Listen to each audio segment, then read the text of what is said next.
കേരളത്തിലെ ഏറ്റവും പ്രശസ്തമായ ശിവക്ഷേത്രങ്ങളിലൊന്നാണ് അന്നദാനപ്രിയൻ എന്നറിയപ്പെടുന്ന വൈക്കം മഹാദേവ ക്ഷേത്രം.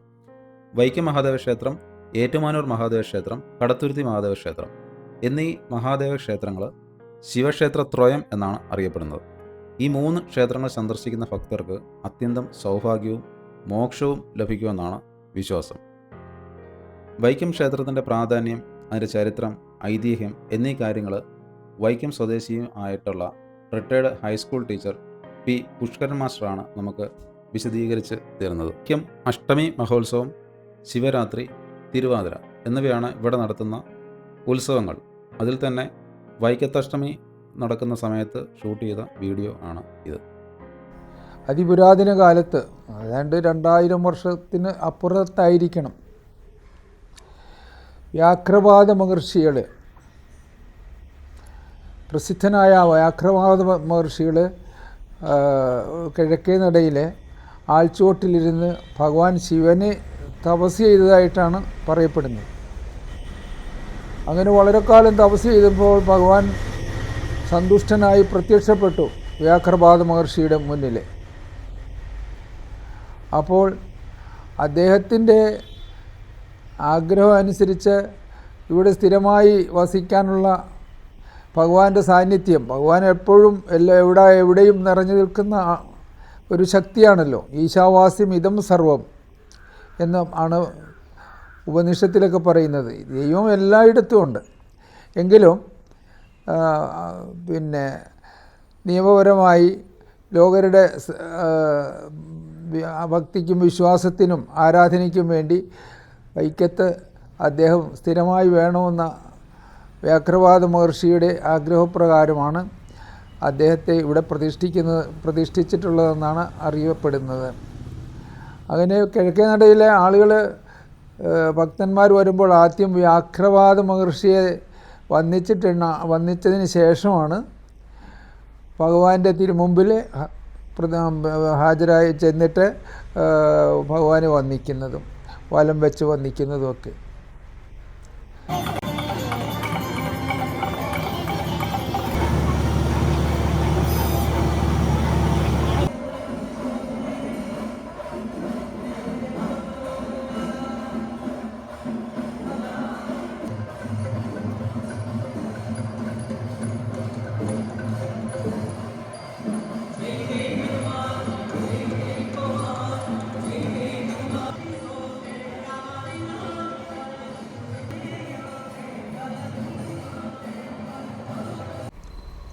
വൈക്കത്തഷ്ടമി 12 ദിവസമാണുള്ളത്. അത് 12ാമത്തെ ദിവസം 12 ആനകളും കാണും. എല്ലാ ദിവസവും ആനകളുടെ എണ്ണം കൂടിക്കൊണ്ടിരിക്കും. ഇന്നിപ്പോൾ ലോകപ്രസിദ്ധമായ ഒരു ഉത്സവമായിട്ടാണ് വൈക്കത്ത് അഷ്ടമി കണക്കാക്കുന്നത്. തന്നെയല്ല, തിരുവിതാംകൂർ ദേവസ്വത്തിലെ ഏറ്റവും നമ്പർ 1 അമ്പലം വൈക്കത്ത് അമ്പലമാണ്. ഇവിടെ പുരാതന കാലത്ത് രാജഭരണം നിലവിലിരിക്കെ ഇവിടെ എന്നും സദ്യ ഉണ്ടായിരുന്നു. അത് ബ്രാഹ്മണർക്ക് മാത്രമാണ്, റോയൽ ഫുഡ്. ഞാനൊക്കെ ഇവിടെ പഠിക്കുന്ന കാലത്ത്, അതായത് 1950, 55, 55, 56 ഈ വർഷങ്ങളിലൊക്കെ എനിക്ക് നല്ല ഓർമ്മയുണ്ട്. 11 മണി കഴിയുമ്പോൾ ഒരു വെടി കേൾക്കും വൈക്കത്തമ്പലത്തിൽ. അപ്പോൾ ബ്രാഹ്മണ കുട്ടികളെല്ലാം ഇറങ്ങിപ്പോകും. അവർക്ക് അധ്യാപകരുടെ, ക്ലാസ് ടീച്ചറിൻ്റെയോ ഹെഡ് മാസ്റ്ററുടെയോ ഒന്നും പെർമിഷൻ്റെ ആവശ്യമില്ല. അവരിറങ്ങിപ്പോയിട്ട് ഊണ് കഴിഞ്ഞിട്ടേ തിരിച്ചു വരുള്ളൂ. അത് റോയൽ ഫുഡാണ്. വിവിധ തരത്തിലുള്ള വിഭവങ്ങൾ ഉൾപ്പെടുന്ന ഒരു സദ്യയാണ്. കാളൻ, ഓലൻ, അവിയൽ, ഉപ്പേരി, പായസം തന്നെ പലതരം, പ്രഥമൻ തന്നെ പലതരം. ഇതൊക്കെ രാജകൊട്ടാരത്തിൽ നിന്ന് അനുവദിച്ചിട്ടുള്ളതാണ്. ഈ അടുത്ത കാലത്താണ് റോയൽ ഫുഡ് നിർത്തലാക്കിയത്.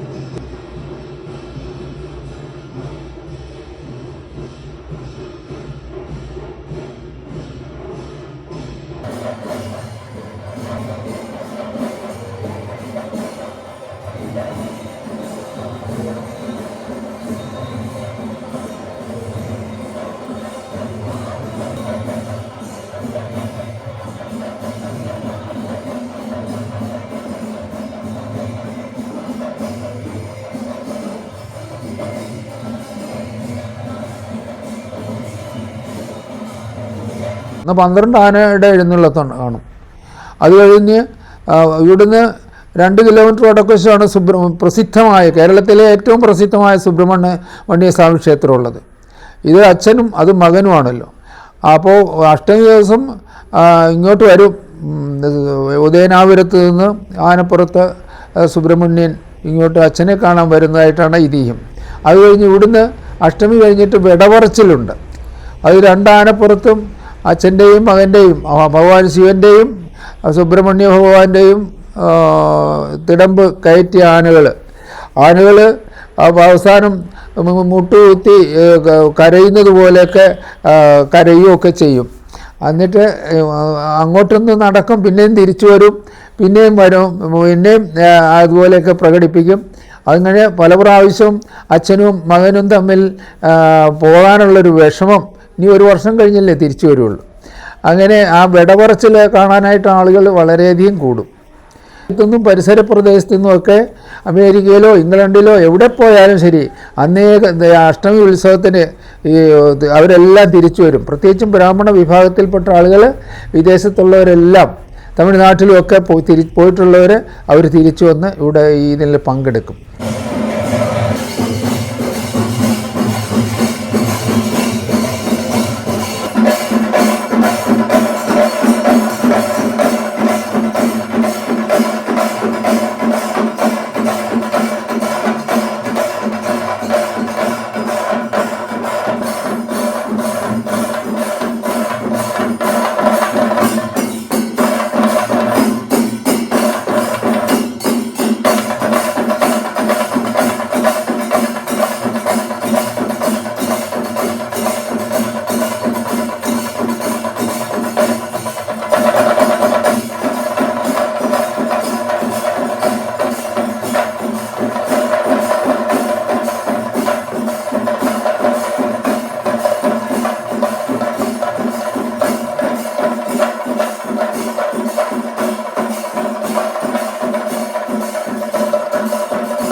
വലിയ വലിയ ഭാഗവതന്മാരുടെ പിന്നെ ത്യാഗരാജ ഭാഗവതർ, രേവമ്മ, അതുപോലെ തന്നെ പീലിയില, അങ്ങനെ പലരും വന്നിവിടെ പാടാറുണ്ട് പ്രസിദ്ധരായിട്ട്. അപ്പം മഴ വന്നാൽ ഈ ഊട്ടുപുരയുടെ മുകളിലാണ് പിന്നെ ഈ സംഗീത കച്ചേരിയൊക്കെ നടക്കുന്നത്. അപ്പോൾ ആയിരക്കണക്കിന് ആൾക്കാർക്ക് ഊട്ടുപുരയുടെ 2ാം നിലയിൽ കയറി ഇരിക്കാനുള്ള സൗകര്യങ്ങളൊക്കെ ഉണ്ട്. അപ്പോൾ അത് ആ കെട്ടിടം മാർത്താണ്ഡവർമ്മ മഹാരാജാവ് പണി കഴിപ്പിച്ചതാണ്. മാർത്താണ്ഡവർമ്മ മഹാരാജാവ് ഓടിവള്ളങ്ങളിലൊക്കെയാണ് ഇങ്ങോട്ട് തിരുവനന്തപുരത്ത് നിന്ന് കായൽ മാർഗ്ഗം എത്തിച്ചേരുന്നത്.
കാതുകൾക്ക് ഇമ്പം പകരുന്ന കല്ലുവെച്ച കമ്മലുകൾ, മുട്ടുവെച്ച കമ്മലുകൾ, പാരമ്പര്യത്തിന്റെ പകട്ട് വിളിച്ച രാജ്കോട്ട് കമ്മലുകൾ,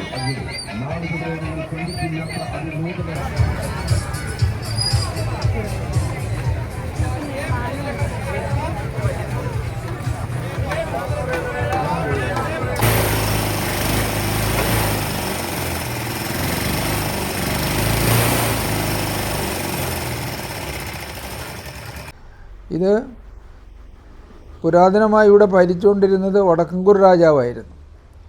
വടക്കൻകൂർ രാജാവിൻ്റെ പരമ്പരയാണ് പിന്നെ രാജ്യഭരണം നടത്തിയിരുന്നത്. ഒരു ചെറിയ രാജ്യമാണ് വടക്കൻകൂർ. വൈക്കം ഉൾപ്പെടുന്ന ഈ ചെറിയ രാജ്യത്തിൻ്റെ പേരാണ് വടക്കൻകൂർ എന്ന്. വടക്കൻകൂർ, തെക്കൻകൂർ, അമ്പലപ്പുഴ, കായംകുളം, ഇങ്ങനെ ചെറിയ ചെറിയ രാജ്യങ്ങളുണ്ടായിരുന്നു. ഇത് മാർത്താണ്ഡവർമ്മ മഹാരാജാവിൻ്റെ കാലത്താണ് വടക്കൻകൂറും തെക്കൻകൂറും എന്ന് പറയുന്നത് കോട്ടയം ആ ഭാഗത്ത്, അമ്പലപ്പുഴ, അതുപോലെ കായംകുളം രാജാവ്, ഇവരെല്ലാം കീഴ്പ്പെടുത്തി വേണാടിനോട് ചേർത്ത് തിരുവിതാംകൂറിൻ്റെ വിസ്തൃതി വർദ്ധിപ്പിച്ചത് ആലുവ വരെ. എന്നാൽ ഇപ്പോഴും 365 ദിവസം വൈക്കത്തമ്പലത്തിൽ സദ്യയുണ്ട്. അത് ആളുകളുടെ നിക്ഷേപം, വളരെ വലിയ തുക നിക്ഷേപമായിട്ട് കൊടുക്കും. ഞാനും എൻ്റെ അമ്മ മരിച്ചപ്പോൾ ഒരു വലിയ സാമാന്യം നല്ലൊരു തുക അവിടെ സദ്യ നടത്തുന്നതിനായിട്ട് കൊടുത്തിട്ടുണ്ട്. അപ്പോൾ 365 ദിവസം കൊണ്ടൊന്നും തീരത്തില്ല. അപ്പോൾ എന്നും സദ്യയുണ്ട്. തന്നെയല്ല, ഇപ്പോൾ വൈക്കത്തമ്പലത്ത് ആര് ചെന്നാലും രാവിലെ ഭക്ഷണമുണ്ട്, വൈകിട്ട് അത്താഴവുമുണ്ട്. വൈക്കത്ത് വന്നാൽ പട്ടിണി കിടക്കേണ്ട ആവശ്യം വരുന്നില്ല. അതിപ്പോൾ വന്ന് ഇപ്പോൾ നാനാജാതി മതസ്ഥരും, അവിടെ ജാതിയൊന്നും പറയുന്നില്ല, കയറി ഊണ് കഴിഞ്ഞിട്ട് പോകും. നല്ല ഭക്ഷണമാണ് കൊടുക്കുന്നത്. ക്ഷേത്രം വടക്കൻകൂർ രാജാവിൽ നിന്ന് പിന്നെ കീഴ്പ്പെടുത്തി വേണാടിനോട് ചേർത്തു എന്നുള്ളത് ഞാൻ മുൻപ് പറഞ്ഞല്ലോ, മാർത്താണ്ഡവർമ്മ മഹാരാജാവ്. അങ്ങനെ എല്ലാ വർഷവും മാർത്താണ്ഡവർമ്മ മഹാരാജാവും വൈക്കം സന്ദർശിക്കുമായിരുന്നു. വള്ളത്തിലാണ് വരുന്നത്. ആ മാർത്താണ്ഡവർമ്മ മഹാരാജാവ് പണി കഴിപ്പിച്ചിട്ടാണ് ആ ഊട്ടുപുര എന്ന് പറയുന്ന ദീർഘമായ ആ വലിയ വൻ കെട്ടിടം അമ്പലത്തിന് വടക്ക് ഭാഗത്ത് കുളക്കരയിലുള്ളത്. അതിൽ നൂറ്റാണ്ടുകൾ കഴിഞ്ഞിട്ട് യാതൊരു കേടുമില്ല. ഇനിയും പല നൂറ്റാണ്ടുകൾ കഴിഞ്ഞാലും ഒരു കേടും വരില്ല. അതിൻ്റെ ബീമെല്ലാം തേക്കിൻ്റെ കാതലാണ്. അത് ഒരു കേടുമില്ല. പിന്നെ പണിയിലൊന്നും ഒരു കൃത്രിമവുമില്ല. അവർക്ക് വെച്ചൂര് ആ ഭാഗങ്ങളിലൊക്കെ ഇവർക്ക് പതിച്ചു കൊടുത്തിട്ടുണ്ട്. എന്ന് എനിക്കറിയാം, നേരിട്ട് എനിക്ക് അതിൻ്റെ പിൻഗാമികളെയൊക്കെ അറിയാം. ഇവിടെ ചെമ്പിലെ ഒരു വലിയ അമ്പലം തന്നെയുണ്ട് അരയന്മാർക്ക് വേണ്ടി ഉള്ള അവരുടെ സ്വന്തം. അവൻ ചെമ്പിലരയൻ അന്ന് വളരെ പ്രസിദ്ധനായിരുന്നു. ഇന്നും പ്രസിദ്ധിയുണ്ട് അവർക്ക്, അവരുടെ പരമ്പരകൾക്ക്. ഞാൻ കുലശേഖരമംഗലത്തൊക്കെ അവരുടെ മക്കളെയൊക്കെ പഠിപ്പിച്ചിട്ടുണ്ട്. അപ്പോൾ ഇങ്ങനെ തിരുവനന്തപുരത്ത് നിന്ന് ഇങ്ങനെ വരുന്ന വഴിക്ക് ഞാൻ പറഞ്ഞിട്ടുണ്ടല്ലോ, കവികളെയൊക്കെ പ്രോത്സാഹിപ്പിക്കുന്ന ഏർപ്പാട് ഇവർക്കുണ്ടായിരുന്നല്ലോ രാജാക്കന്മാർ. അപ്പോൾ രാമപുരത്ത് വാര്യർ, അതുപോലെ തന്നെ കുഞ്ചൻ നമ്പ്യാർ, ഞാൻ കുഞ്ചൻ നമ്പ്യാരുടെയും രാമപുരത്ത് വാര്യരുടെയും കഥ കഴിഞ്ഞ ഇന്നാൾ പറഞ്ഞതാണ്. ഇവിടെ ശ്രീപത്മനാഭസ്വാമി ക്ഷേത്രത്തിൻ്റെ മുന്നിലുള്ള പത്മതീർത്ഥത്തിൽ അവർ കുളിക്കാൻ പോയി. ആരാ? കൊട്ടാരത്തിൽ താമസിച്ചിരുന്ന രാമപുരത്ത് വാര്യരും കുഞ്ചൻ നമ്പ്യാരും. അപ്പോൾ 2 സുന്ദരിമാരായ സ്ത്രീകൾ അവിടെ കുളിക്കാനായിട്ട് വന്നിരിക്കുന്നു. അപ്പോൾ ഒരാൾ രാമപുരത്ത് വാര്യർ ചോദിച്ചു, കാതിലോല, സംസ്കൃതത്തിലാണ് ചോദ്യം, അതിലാരാണ് സുന്ദരി? കാതിലോല, ആരാണ് സുന്ദരി എന്ന് ചോദിച്ചപ്പോൾ അപ്പം കുഞ്ചൻ നമ്പ്യാർ പറഞ്ഞു, നല്ല താളി. പുറമേ വ്യംഗ്യാർത്ഥത്തിലാണ് പറയുന്നത്.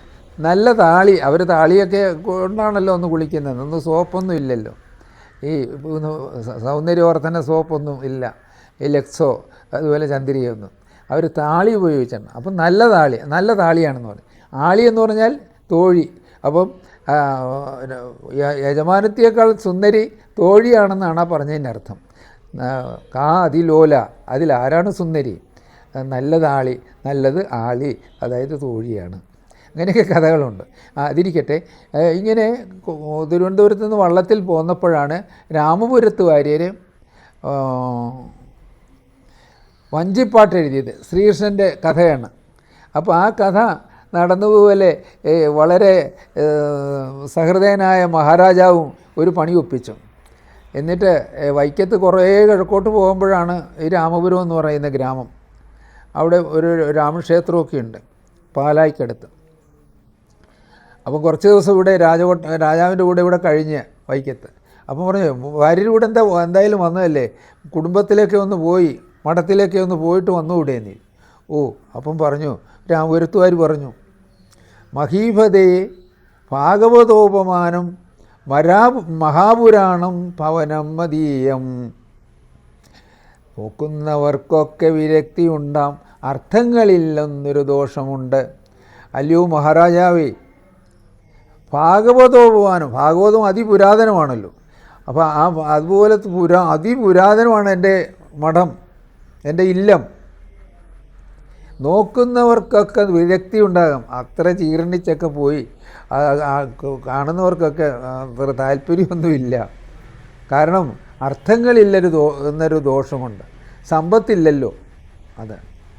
അപ്പോൾ എന്തായാലും ഒന്ന് പോകാൻ പറഞ്ഞു. ചില ഭൃത്യന്മാരോടുകൂടി രാജാവ് രാമപുരത്തുകാരെതിരെ രാമപുരത്തേക്ക് അയച്ചു. അല്ലേ, സുദാമ അല്ലെങ്കിൽ കുചേലൻ തൻ്റെ ദാരിദ്ര്യത്തിൻ്റെ കാര്യങ്ങളൊക്കെ ഭഗവാനോട് പറയണമെന്ന് പറഞ്ഞാണ് അന്തർജനം വിട്ടത്. പക്ഷേ അതെല്ലാം മറന്നുപോയി. അതുപോലെ നമ്മുടെ രാമപുരത്തുകാരിൽ ഇല്ലത്തേക്ക് പോയി. അവിടെ ചെന്നപ്പോഴേ അദ്ദേഹം അന്തം വിട്ടുപോയി. അതിമനോഹരമായ എടുപ്പുകളും വലിയ കെട്ടിടങ്ങളുമൊക്കെ പണിത് മതിൽക്കെട്ടൊക്കെ ഉണ്ടാക്കി പരിവാരങ്ങളും ജോലിക്കാർ എന്ന് വേണ്ട ഭൃത്യന്മാരെയൊക്കെ ഏർപ്പെടുത്തിയിരിക്കുകയാണ് മഹാരാജാവിടെ. അപ്പോൾ കുചേലന് തൻ്റെ സുഹൃത്തായ ഭഗവാൻ കൃഷ്ണനെ കണ്ടതിന് ശേഷം കുചേലൻ തിരിച്ചു പോകുന്ന വഴിക്ക് അദ്ദേഹം ഓർത്തു, ഞാനൊന്നും ഭഗവാനോട് അഭ്യർത്ഥിക്കാൻ മറന്നുപോയല്ലോ, ഞാൻ അവിടെ ചെന്ന് അന്തർജനത്തോട് എന്തു ചെല്ലും, ഭാര്യയോടും മക്കളോടും ഞാൻ എന്താണ് പറഞ്ഞത് എന്ന് പറഞ്ഞ് കുചേലൻ ചെന്നപ്പോഴും ഇതേ അവസ്ഥയായിരുന്നു. അവിടെ വിലയേറിയ സാരിയൊക്കെ കൊടുത്ത് അന്തർജനം, അതുപോലെ വിലയേറിയ വസ്ത്രങ്ങളൊക്കെ ധരിച്ച് കുചേലൻ്റെ മക്കളും എല്ലാവരും നിൽക്കുന്ന കാഴ്ചയാണ് അദ്ദേഹം കണ്ടത്. ഇതേ അവസ്ഥ തന്നെയായിരുന്നു രാമപുരത്ത് വാര്യർക്കും. അവിടെ ചെന്നപ്പോൾ പഴയ ഇല്ലമെല്ലാം പൊളിച്ചു പോണത്, അതിമനോഹരമായ കെട്ടിടങ്ങൾ, അതുപോലെ മതിൽക്കെട്ടുകൾ, ഭൃത്യന്മാർ എല്ലാം മഹാരാജാവ് അവിടെ ഏർപ്പാട് ചെയ്തിരിക്കുന്നത്. അന്തം വിട്ടുപോയി. ആര്? പിന്നെ രാമപുരത്തുകാർ. അങ്ങനെ ഒരു കഥയും കൂടിയുണ്ട്. കഥ വെറുതെ കഥയല്ല, സത്യമാണത്. അപ്പം ചുമതലയെല്ലാം ബ്രാഹ്മണരായിരുന്നു. ബ്രാഹ്മണർ പറയുന്നത് പോലെ രാജാവ് ചെയ്യുള്ളൂ. കാരണം അച്ഛൻ ബ്രാഹ്മണനും മകൻ രാജാവ് ക്ഷത്രിയനുമാണല്ലോ. അപ്പോൾ ഇണ്ടന്തുരുത്തി നമ്പ്യാതിരി, അതായത് ഇണ്ടന്തുരുത്തി നമ്പൂതിരിയാണ് 64 ഇല്ലങ്ങളുടെ നേതാവായ ഇണ്ടന്തുരുത്തി നമ്പൂതിരിയാണ് ഈ അടുത്ത കാലം വരെ അമ്പലത്തിൻ്റെ ചുമതല വഹിച്ചിരുന്നത്. ആ ഇണ്ടന്തുരുത്തി നമ്പൂതിരി ക്ഷേത്രപ്രവേശനത്തിന് മാത്രമല്ല, അതിൻ്റെ അടുത്തുകൂടി വഴി നടക്കാൻ പോലും അവർണരെ, അതായത് ഇപ്പോഴത്തെ പറയുകയാണെങ്കിൽ ഈഴവർ തൊട്ട് താഴോട്ടുള്ള ആൾക്കാരെ അനുവദിച്ചിരുന്നില്ല. അതിനെതിരായിട്ടാണ് വൈക്കം സത്യാഗ്രഹം നാരായണ ഗുരുവിൻ്റെ നേതൃത്വത്തിലും മഹാത്മാഗാന്ധിയുടെ നേതൃത്വത്തിലും വൈക്കത്ത് നടന്നത്. അപ്പോൾ ഇണ്ടന്തുരുത്തി നമ്പൂതിരിയുടെ അടുത്ത് മഹാത്മജി ചെന്ന് സംസാരിക്കണമെന്ന് ആഗ്രഹം പ്രകടിപ്പിച്ചപ്പോൾ നമ്പൂതിരി അത്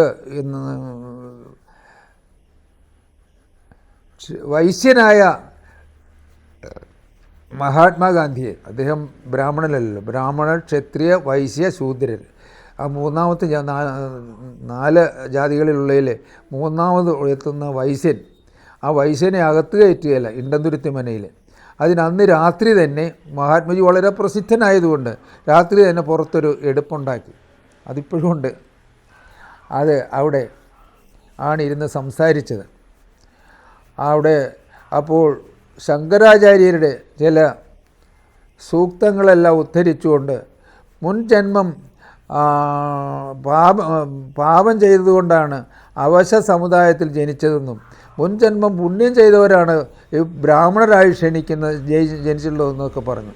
എന്താണ് തെളിവെന്ന് ചോദിച്ചപ്പോൾ ശങ്കരാചാര്യരുടെ ചില ശ്ലോകങ്ങൾ ചൊല്ലി ഇണ്ടന്തുരുത്തി നമ്പൂതിരി മഹാത്മജിയുടെ മുന്നിൽ അത് സമർത്ഥിച്ചു. പക്ഷേ പിന്നീടാണ് മനസ്സിലായത് അത് ശങ്കരാചാര്യർ അങ്ങനെയുള്ള വിഡ്ഢിത്തരങ്ങളൊന്നും എഴുതിയിട്ടില്ല.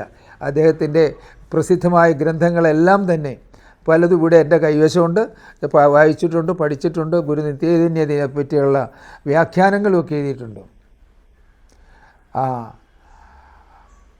ചെങ്ങന്നൂരുകാരൻ ഒരു ശങ്കരൻ നമ്പൂതിരി എഴുതിയതാണ് ഇവിടെ പറഞ്ഞ് സമർത്ഥിച്ചത്. അത് ജഗൽഗുരുവായ ശ്രീ ശങ്കരാചാര്യനൊന്നും എഴുതിയിട്ടുള്ളതല്ല. ജഗൽഗുരുവായിട്ടുള്ള ശ്രീശങ്കരാചാര്യർ എഴുതിയിട്ടുള്ള വിവേക ചൂടാമണിയൊക്കെയാണ്.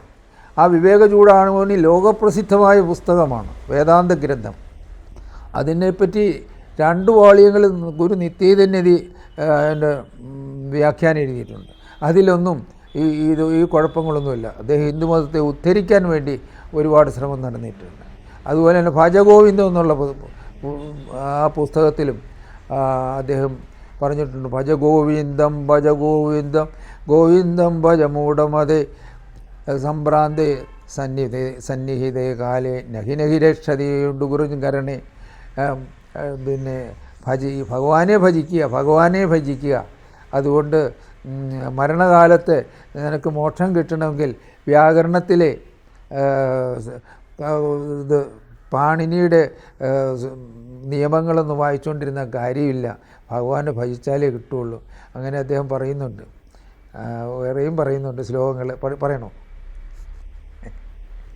മൂഢജഹീഹി ധനാഗമതൃഷ്ണ ഗുരു സൽബുദ്ധി മനസ്സി വിതൃഷ്ണ ജഗത് ലഭതി നിജ കർമ്മോവാക്തം ചിത്തന്തേജ വിനോദയ ചിത്തം. എടോ മൂഢ, നീ ധനത്തെപ്പറ്റിയുള്ള ആഗ്രഹങ്ങൾ ഉപേക്ഷിക്കുക.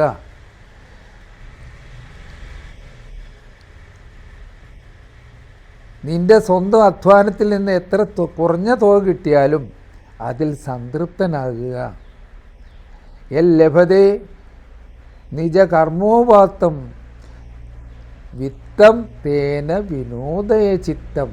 നിൻ്റെ അധ്വാനത്തിൽ നിന്ന് നിനക്ക് എത്രമാത്രം ലക്ഷങ്ങൾ ആരെങ്കിലും തരികയോ യാദൃച്ഛ്യമായി ലഭിക്കുകയോ ചെയ്താൽ അതിലൊന്നും അല്ല നീ സംതൃപ്തനാകേണ്ടത്. നിൻ്റെ അധ്വാനം കൊണ്ട് എത്ര തുകയാണോ കിട്ടുന്നത് അത് എത്ര ചെറുതാണെങ്കിലും അതിൽ ആനന്ദം കണ്ടെത്തുക, അതിൽ സംതൃപ്തനാകുക. വിത്തം തേന വിനോദയ ചിത്തം, അതിൻ്റെ മനസ്സ് നിറയ്ക്കുക. അതുപോലെ പറയുന്നത്, നീ ധനത്തെപ്പറ്റി ചിന്തിക്കാതെ മനസ്സിൽ ഭഗവാനെപ്പറ്റി ചിന്തിക്കുക. പിന്നെ അദ്ദേഹം എന്നിട്ട് ഈ അതിൻ്റെ അനുപല്ലവിയായിട്ടാണ് ഭജ ഗോവിന്ദം ഭജ ഗോവിന്ദം ഗോവിന്ദം ഭജമൂഢമതേ സംഭ്രാന്തേ സന്നിഹിതേ കാലേ നഹി രക്ഷതേ ഡുഗുരൻകരണേ. അതായത് പ്രായം 32-ാമത്തെ വയസ്സിൽ അദ്ദേഹം ദിവംഗതനായി, സമാധിയായി. പക്ഷേ 300 വർഷം ജനിച്ചാലും നേടാനല്ലാത്ത അത്ര അത്ഭുതകരമായ ജ്ഞാനമാണ് അദ്ദേഹം ലഭിച്ചത്. ഞാൻ കാലടിയിലും അദ്ദേഹം ജനിച്ച പുറത്തുള്ള ഇല്ലത്തിലൊക്കെ പോയിട്ടുണ്ട്. അപ്പം അദ്ദേഹത്തിൻ്റെ ജ്ഞാനം അത്ഭുതകരമാണ്. ആ ഭജഗോവിന്ദത്തിൽ അദ്ദേഹത്തിന് 14 ശിഷ്യന്മാരുണ്ടായിരുന്നു, അദ്ദേഹത്തെ പ്രായമുള്ളവരൊക്കെ തന്നെ. അവർ പോകുമ്പോൾ ഒരു വൃദ്ധനിരുന്നുണ്ട്, കാശിയിലെ ഒരു വൃദ്ധനുണ്ട്, ഡുഗുറിൻ കരണേ എന്ന് ചൊല്ലുന്നു. അത് പാണിനിയിലെ വ്യാകരണ സൂത്രമാണ്. അതാണ് അദ്ദേഹത്തിൻ്റെ പല്ലവി ശ്ലോകത്തിൽ ചേർത്തിരിക്കുന്നത്. ഡുഗുറിൻ കരണേ എന്നൊക്കെ കാണാൻ പഠിച്ചിട്ടൊന്നും ഒരു കാര്യമില്ല, ഭഗവാനെ ചിന്തിക്കണം. എന്നിട്ട് പിന്നീട് പറയുന്നത്, നാരീസ്തനഭര നാഭീദേശം ദൃഷ്ട്വാമാഗമോഹാവേശം.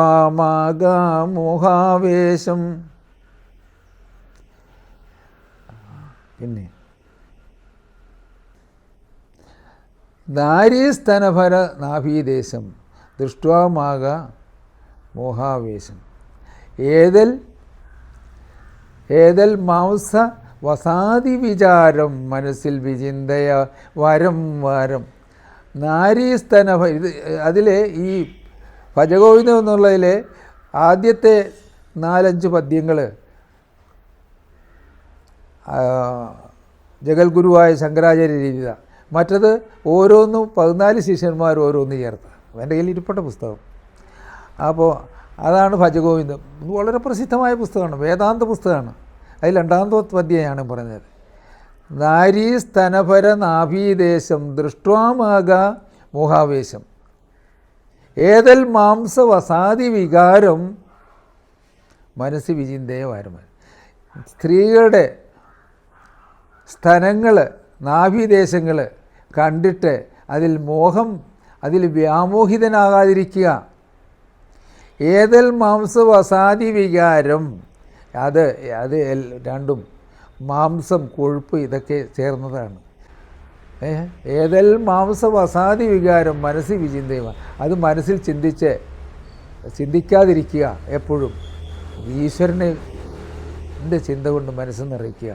പിന്നെ ഭജഗോവിന്ദം ഭജഗോവിന്ദം എന്ന് ചൊല്ലും. ഇങ്ങനെ പല കഥകളുമുണ്ട്.